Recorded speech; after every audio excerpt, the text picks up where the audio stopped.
Hello everyone, I'm Jack Fisher and welcome to my world.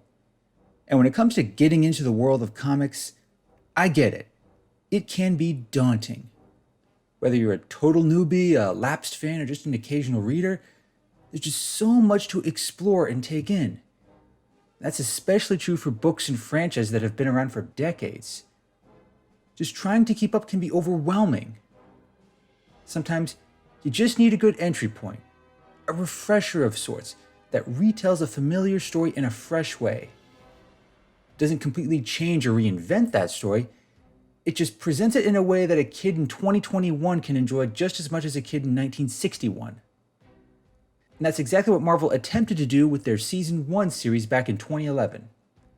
Their purpose was simple: take the classic origin stories of the most iconic franchises, allow some quality writers and artists to retell those stories, and package them in a simple graphic novel that could be easily consumed by anyone.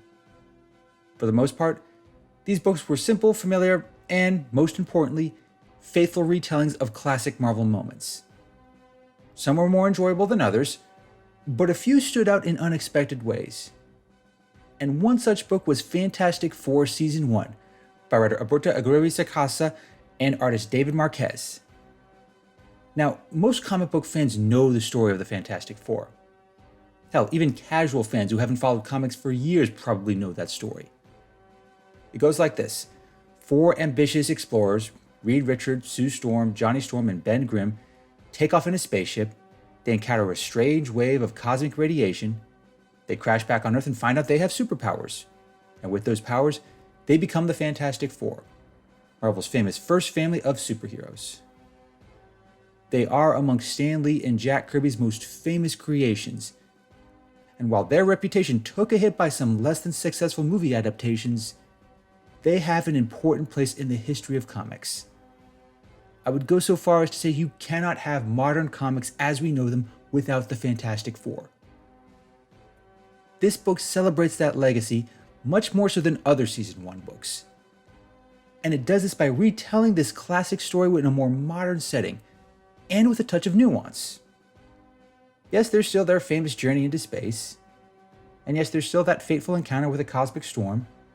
That is part of the story, but it's just one part of many for these characters. Because before any of them suit up, we learn about them as individuals. Sue is this beautiful young woman who fell in love with her college professor. She has so much going for her, but she still feels invisible in this mundane world, constantly daydreaming of being somewhere else. Reed Richards is a brilliant but stubborn man. He's a genius who strives to learn more.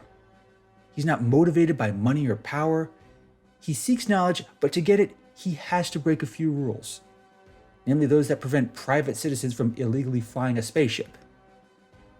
Ben Grimm is a big, strong, tough guy from Yancey Street. He was once a promising football player who also served in the Air Force. But now, he's down on his luck and short on opportunities.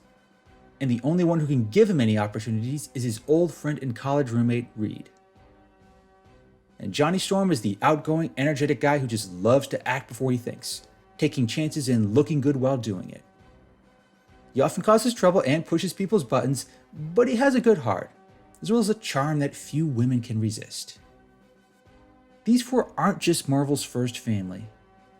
They all have their share of quirks and proclivities. Getting superpowers doesn't change that. It only intensifies what's already there. The good, the bad, and the fantastic. But them getting their powers is not the crux of the story here. In fact, Fantastic Four Season 1 just uses that as a starting point. Just getting into space, exploring the unknown as a family, that's only a first taste of what the Fantastic Four will become. We see them embracing this new domain, and David Marquez's art depicts it beautifully. But once they literally come crashing down to Earth, so much changes for them. At first, they're just confused and overwhelmed. And Ben Grimm is particularly mad now that he's a big, monstrous rock man. How they react, adapt, and deal with it all, that lays the seeds of them becoming a true family. But like any family, there are some growing pains along the way. The pain is greater for some more than others. Whereas Reed is all about studying and understanding what happened to them, Ben and Sue are a bit more anxious about the whole thing. Ben now has to hide from public scrutiny. He has to deal with people staring and gasping at him.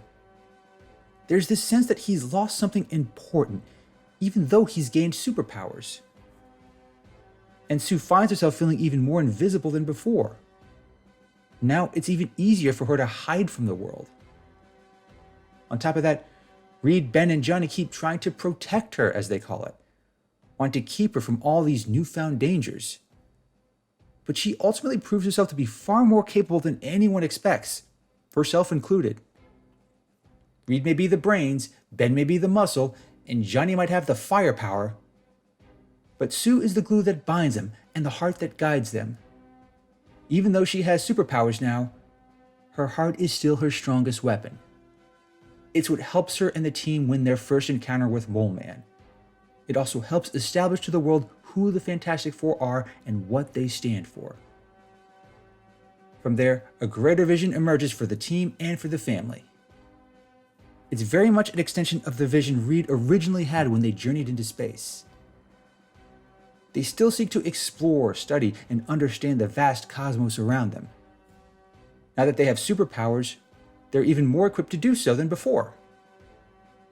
They're still superheroes in a classic sense, but the story makes clear that they are family first, adventurers second, and explorers third. Being superheroes and public figures is just a natural byproduct and one that helps them achieve that greater vision. It's still a bit of a transition, to say the least. Fantastic Four Season 1 does plenty to explore that, more so than the original Lee Kirby stories. It's much easier for some to transition into the superhero life, namely for Johnny. It also causes a bit of drama between Reed and Sue, and Ben continues lamenting what he lost when he becomes the ever-loving thing. And at one point, Ben does get a chance to regain his old life. No superpowers, no Fantastic Four, and no fighting giant monsters.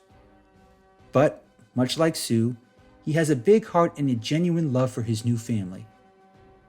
And when the time comes to face bigger monsters and bolder threats, he takes it, as does the rest of the team.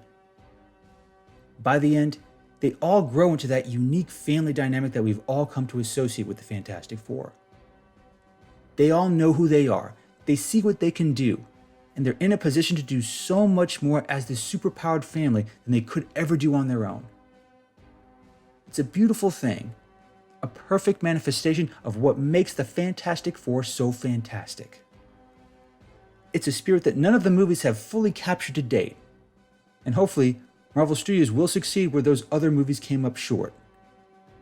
But until that day comes, this spirit is already on full display in Fantastic Four Season 1. It's a familiar story with familiar themes, but those themes carry just as much weight today as they did in 1961. And that's a hell of an achievement. Hell, it's nothing short of fantastic. A lot has changed for Marvel's first family over the years. Pick up any of the recent comics and you'll see plenty of strange new developments, some of which took years to play out. But at their core, the Fantastic Four are still a family. And Fantastic Four Season 1 perfectly conveys how they became a family. For that reason, and so many others, it's a special comic book gem, and one I highly recommend. Whether you're new to comics or just want some classic Fantastic Four action, this book has plenty to offer. As such, I've left a link to both Comixology and Amazon in the description. Thanks for watching, everyone, and thanks for joining me in my world. Please like, comment, and subscribe, and stay tuned for more of my comic book gems. Until next time, take care and stay safe.